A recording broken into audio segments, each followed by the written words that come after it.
ओम शांति। आज है 20 दिसंबर, शिव बाबा की साकार मुरली। आज बाबा कहते हैं, मीठे बच्चे, अपनी रॉयल चलन से सेवा करनी है। श्रीमत पर बुद्धि को रिफाइन बनाना है। माताओं का रिगार्ड रखना है। प्रश्न, कौन सा कर्तव्य एक बाप का है, किसी मनुष्यों का नहीं? उत्तर, सारे विश्व में पीस स्थापन करना यह कर्तव्य बाप का है। मनुष्य भल कितनी भी कॉन्फ्रेंस आदि करते रहें, पीस हो नहीं सकती।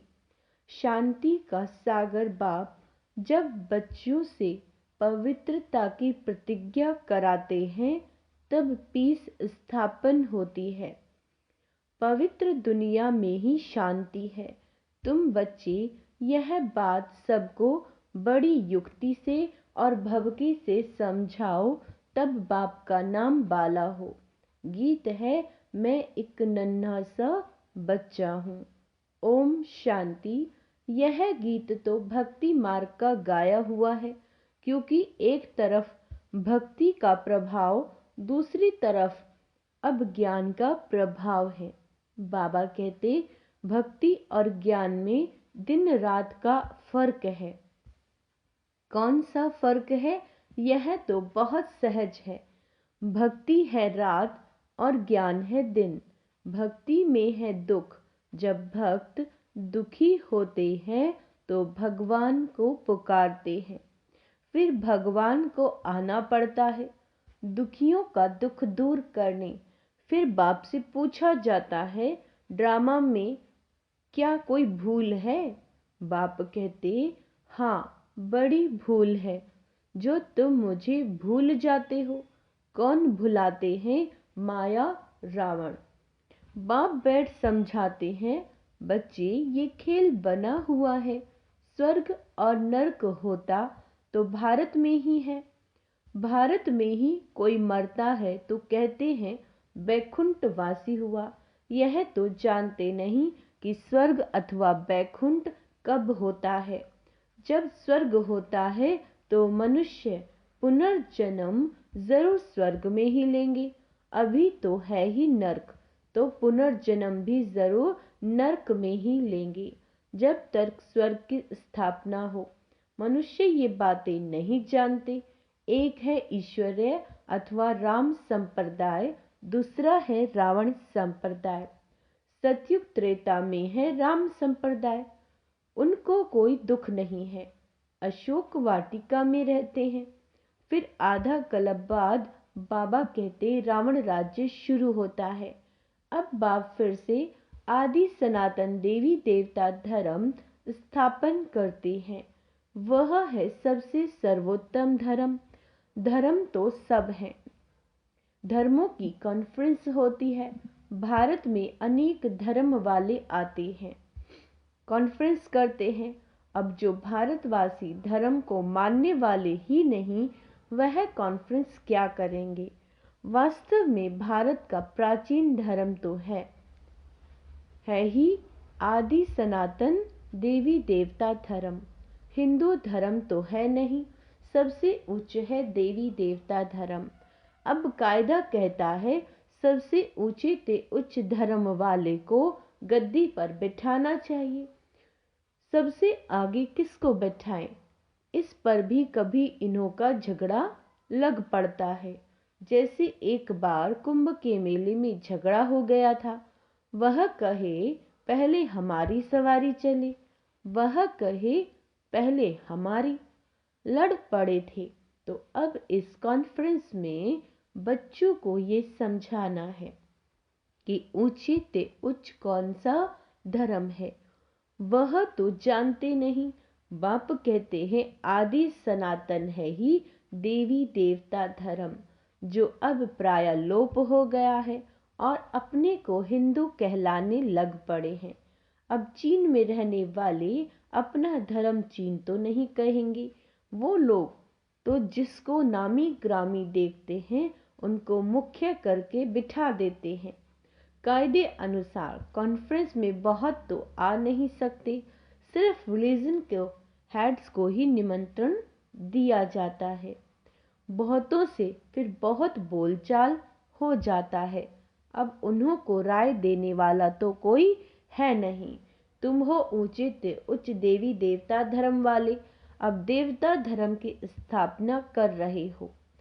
तुम ही बता सकते हो, भारत का जो मुख्य धर्म है, जो सब धर्मों का माई बाप है, उनके हेड को इस कॉन्फ्रेंस में मुख्य बनाना चाहिए।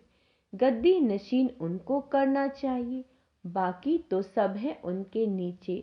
तो मुख्य बच्चे जो हैं उनकी बुद्धि चलनी चाहिए। भगवान अर्जुन को बैठ समझाते हैं, संजय यह है, अर्जुन तो है रथी, उनमें रथवान है बाप। वह समझते हैं रूप बदलकर श्री कृष्ण के तन में आकर ज्ञान दिया, परंतु ऐसे तो है नहीं।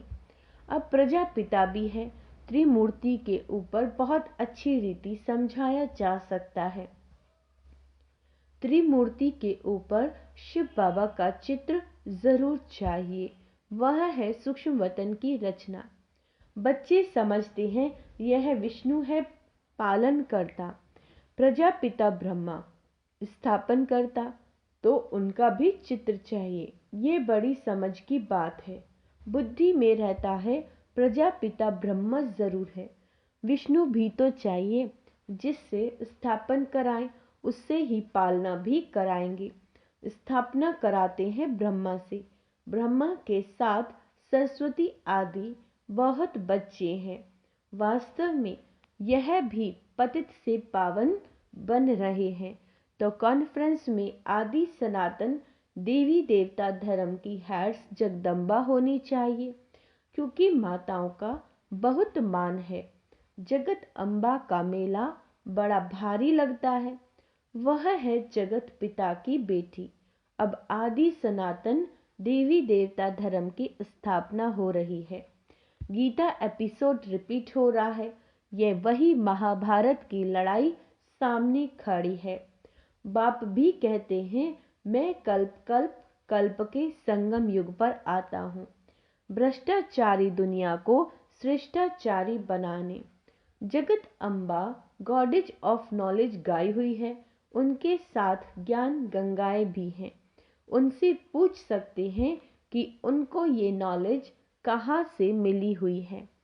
नॉलेजफुल गॉड फादर तो एक ही है, वह नॉलेज कैसे दें? जरूर उनको शरीर लेना पड़े। तो ब्रह्मा मुख कमल से सुनाते हैं, ये माताएं बैठ समझाएंगी। कॉन्फ्रेंस में उन्हों को यह मालूम होना चाहिए ना कि बड़ा धर्म कौन सा है। यह तो कोई समझते ही नहीं कि हम आदि सनातन देवी देवता धर्म के हैं। बाप कहते हैं, यह धर्म जब प्राय लोप हो जाता है तो मैं आकर फिर स्थापन करता हूँ। अभी देवता धर्म है नहीं, बाकी 3 धर्मों की वृद्धि होती जा रही है, तो जरूर देवी देवता धर्म फिर से स्थापन करना पड़े, फिर यह सब धर्म रहेंगे ही नहीं। बाप आते ही है आदि सनातन देवी देवता धर्म की स्थापना करने। तुम बच्चियां ही बता सकती हो कि पीस कैसे स्थापन हो सकती है। शांति का सागर तो है ही परमपिता परमात्मा, तो पीस जरूर वही स्थापन करेंगे। ज्ञान का सागर, सुख का सागर वही है। गाते भी हैं, पतित पावन आओ, आकर के भारत को पावन राम राज्य बनाओ। पीसफुल तो वही बनाएंगे, यह बाप का ही कर्तव्य है। तुम उनकी मत पर चलने से श्रेष्ठ पद पाते हो। बाप कहते हैं, जो मेरे बनेंगे राजयोग सीखेंगे और पवित्रता की प्रतिज्ञा करेंगे। बाबा प्रतिज्ञा करेंगे कि बाबा हम पवित्र बन 21 जन्मों का वर्षा लेंगे, वही मालिक बनेंगे, पतित से पावन बनेंगे। पावन है लक्ष्मी नारायण सबसे उच्च।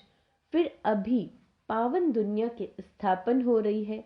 तुम पीस के लिए कॉन्फ्रेंस कर रहे हो, परंतु मनुष्य थोड़े ही पीस करेंगे। यह तो शांति के सागर बाप का काम है। कॉन्फ्रेंस में बड़े आदमी आते हैं, बहुत मैनर्स बनते हैं, तो उन्हों को मेंबर्स बनते हैं तो उन्हों को राय भी देनी पड़े। फादर शोज सन, शिव बाबा के पोत्रे ब्रह्मा के बच्चे, गॉडेज ऑफ नॉलेज, उनको गॉड ने नॉलेज दी। मनुष्यों को शास्त्रों की नॉलेज पढ़ते हैं। ऐसे भवके से समझाओ तो बड़ा मजा होगा। युक्ति जरूर रचनी पड़े। एक तरफ उन्हों की कॉन्फ्रेंस हो और दूसरी तरफ फिर तुम्हारी भी भवके से कॉन्फ्रेंस हो। चित्र भी क्लियर, जिनसे सट झट समझ जाएंगे। उनका ऑक्यूपेशन अलग है, उनका अलग। ऐसे थोड़े ही सब एक है, नहीं, सभी धर्मों का पार्ट अलग अलग है। शांति के लिए मिल करके कार्य करते हैं। कहते हैं रिलीजन इज माइट, परंतु सबसे ताकत कौन वाला है? सबसे ताकत वाला कौन है? वही आ करके पहला नंबर देवी देवता धर्म की स्थापना करते हैं। यह तुम बच्चे ही जानते हो। दिन प्रतिदिन तुम बच्चों को पॉइंट्स मिलती रहती है। समझाने की पावर भी है। योगी की पावर अच्छी होगी। बाबा कहते हैं ज्ञानी तू आत्मा ही मुझे प्रिय है। ऐसे नहीं कि योगी प्रिय नहीं है। जो ज्ञानी होंगे वह योगी भी जरूर होंगे। योग परम पिता परमात्मा के साथ रखते हैं। योग बिगड़ धारणा नहीं होगी। जिनका योग नहीं है तो धारणा भी नहीं, क्योंकि देह अभिमान बहुत है। बाप तो समझाते हैं असुरी बुद्धि को दैवी बुद्धि बनाना है, पत्थर बुद्धि को पारस बुद्धि बनाना है। वाला बाप ईश्वर है। रावण आकर के पत्थर बुद्धि बनाते हैं। उन्हों का नाम ही है असुरी संप्रदाय। देवताओं के आगे कहते हैं हमारे में कोई गुण नहीं, हम नामी कपटी हैं। तुम माताएं अच्छी रीति समझा सकती हो। मुरली चलाने का इतना हौसला चाहिए। बड़ी बड़ी सभाओं में ऐसी ऐसी बातें करनी पड़े। मम्मा है गॉडेज ऑफ नॉलेज। ब्रह्मा को कभी गॉड ऑफ नॉलेज नहीं कहा जाता। बाबा कहते हैं सरस्वती का नाम गाया हुआ है। जिसका जो नाम है वही रखते हैं। माताओं का नाम बाला करना है। कई गोपों को बहुत देह अभिमान है। क्या कहते हैं बाबा? कई गोपों को बहुत देह अभिमान है। समझते हैं हम Brahma Kumar God of knowledge नहीं है क्या? अरे खुद ब्रह्मा ही अपने को गॉड ऑफ नॉलेज नहीं कहते। माताओं का रिगार्ड बहुत रखना पड़े। यह माताएं ही जीवन पलटाने वाली हैं, मनुष्य से देवता बनाने वाली हैं। माताएं भी हैं, कन्याएं भी हैं। अधर कुमारी का राज तो कोई समझते नहीं। भल शादी की हुई है तो भी ब्रह्मा कुमारियां हैं। यह बड़ी वंडरफुल बातें हैं। जिन्हों को बाप से वर्षा लेना है वह समझते हैं। बाकी जिनकी तकदीर में नहीं वह क्या समझेंगे।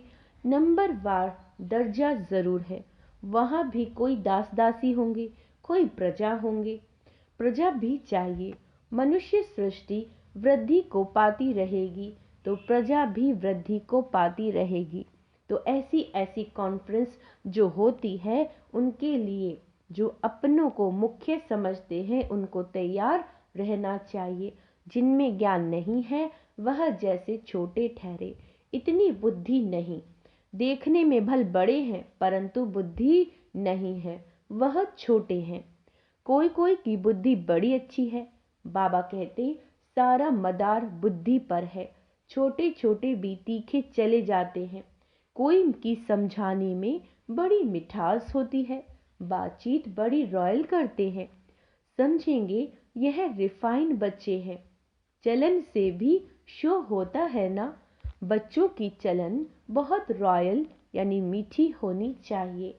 कोई अन्य रॉयल काम नहीं करना चाहिए। नाम बदनाम करने वाले ऊंचा पद पा नहीं सकते। शिव बाबा का नाम बदनाम करते हैं तो बाप का भी हक है समझाने का। अच्छा, मीठे मीठे सिक्की लदे बच्चों प्रति माता पिता बाप दादा का याद प्यार और गुड मॉर्निंग। रूहानी बाप की रूहानी बच्चों को नमस्ते। हम रूहानी बच्चों की रूहानी बाप दादा को याद प्यार गुड मॉर्निंग, नमस्ते बाबा। बाबा रात्रि क्लास भी कर रहे हैं। अब तुम बच्चे समझते हो कि हम जीव आत्माएं परम पिता परमात्मा के सम्मुख बैठे हैं। इसको ही मिलन, मंगल मिलन कहा जाता है, गाया जाता है ना, मंगलम भगवान विष्णु, है ना। अभी मंगल है ना, मिलन का भगवान वर्षा देते हैं विष्णु कुल का, इसीलिए उनको मंगलम भगवान विष्णु कहा जाता है। जब बाप मिलते हैं जीव आत्माओं से, यह वह मिलन बड़ा सुंदर है। तुम भी समझते हो अभी हम ईश्वरीय बच्चे बने हैं ईश्वर से अपना वर्षा लेने के लिए। बच्चे जानते हैं ईश्वर के वर्षे बाद दैवी वर्षा मिलता है, अर्थात स्वर्ग में पुनर्जन्म मिलता है। तो तुम बच्चों को खुशी का पारा चढ़ा रहना चाहिए। तुम जैसा खुशनसीब व सौभाग्यशाली तो कोई नहीं दुनिया में, सिवाय ब्राह्मण कुल के और कोई भी भाग्यशाली हो नहीं सकता। विष्णु कुल सेकंड नंबर में हो गया, वह दैवी गोद हो जाती है। अभी ईश्वरीय गोद है, यह तो उच्च ठहरे ना। दिलवाड़ा मंदिर ईश्वरीय गोद का मंदिर है। जैसे अंबा के भी मंदिर है, वह इतना संगम युग का साक्षात्कार नहीं कराते। यह दिलवाड़ा मंदिर संगम युग का साक्षात्कार कराता है।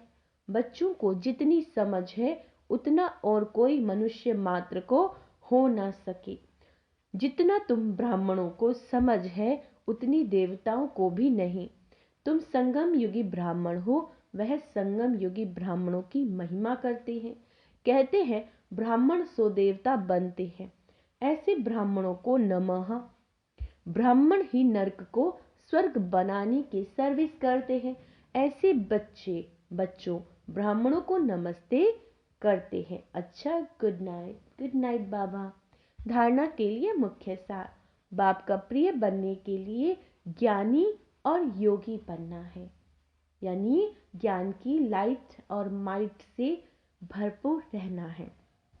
जो ज्ञान से भरपूर रहते हैं, बाबा कहते हैं उनका योग स्वतः ही लगता है और योगी आत्माएं ही धारणा कर सकती हैं। बाबा कहते हैं देह अभिमान में नहीं आना, क्योंकि जब देह अभिमान में आते हैं तभी सारी चीजें मोह आता है, मेरापन आता है। इसीलिए बाबा चाहते हैं कि हम आत्माएं देह अभिमान में ना आए। बाबा कहते हैं मुरली चलाने का हौसला रखना है, अपनी चलन से बाप का शोक करना है, यानी मीठा बोलो, रॉयल्टी में रहो, बातचीत बड़े मिठास से करनी है।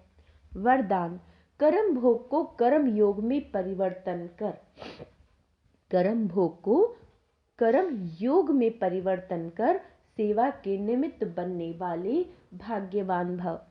बाबा कहते हैं तन का हिसाब किताब कभी प्राप्ति व पुरुषार्थ के मार्ग में विघ्न अनुभव ना हो। जो तन का हिसाब किताब है वो आपके जो पुरुषार्थ है उसमें विघ्न नहीं होना चाहिए। तन कभी भी सेवा से वंचित होना नहीं दे। तन को बाबा कहते हैं तन कभी भी सेवा से वंचित होने नहीं दे। भाग्यवान आत्मा कर्म भोग के समय भी, है ना, कर्मों की भोगना शरीर के द्वारा आत्मा भोग रही है, तब भी उस समय भी किसी न किसी प्रकार से सेवा के निमित्त बन जाती है। कर्म भोग चाहे छोटा हो चाहे बड़ा हो, उसकी कहानी का विस्तार नहीं करो। उसे वर्णन करना माना समय और शक्ति व्यर्थ गवाना, समय और शक्ति व्यर्थ गवाना। अगर आप खुद से भी अपनी बीमारी का चिंतन करते हैं, ओ मुझे ये हो गया है वो हो गया है, तो क्या हुआ? आपका समय गया, आपकी शक्ति वेस्ट हो गई। योगी जीवन माना कि कर्म भोग को कर्म योग में परिवर्तन कर देना, है ना। क्या संकल्प करेंगे अगर शरीर में कोई भोगना भी आ रही है? दो तरीके हैं। पहले तो शक्ति भी यूज कर सकते हैं, मैं शिव शक्ति हूँ, मेरी सहन शक्ति हाजिर हो, है ना। और दूसरा संकल्प शरीर को स्वस्थ रखने का करना चाहते हैं तो मैं शिव शक्ति हूँ, मैं स्वस्थ हूँ, उसको हील करना आप शुरू कर दें। यही योग है कि चाहे दर्द है, तकलीफ है, उसे सहन करने की शक्ति ले और मैं स्वस्थ हूँ ये कह के उस बॉडी के पार्ट को आप हील भी कर सकते हैं। तो भोग के समय हम कर्म योग भी कर परिवर्तन कर देना, इसी को बाबा कहते हैं यही है भाग्यवान की निशानी। स्लोगन है दृष्टि में रहम, दृष्टि में रहम और शुभ भावना हो तो अभिमान व अपमान की दृष्टि समाप्त हो जाएगी, है ना। हमें सभी आत्माओं के प्रति, स्वयं के प्रति भी रहम की भावना रखनी है। कोई कैसी भी विकारों के वश आत्मा है उसके प्रति शुभ भावना रखनी है। तो हम जब किसी के प्रति शुभ भावना रखते हैं तो हमारे अंदर का सबसे पहले क्या खत्म होता है? अभिमान। अच्छा, ओम शांति। तो आज का स्वमान अभ्यास करेंगे। मैं रहम दिल आत्मा हूँ, मैं भाग्यवान आत्मा हूँ, मैं दैवी गुणधारी आत्मा हूँ। ओम शांति।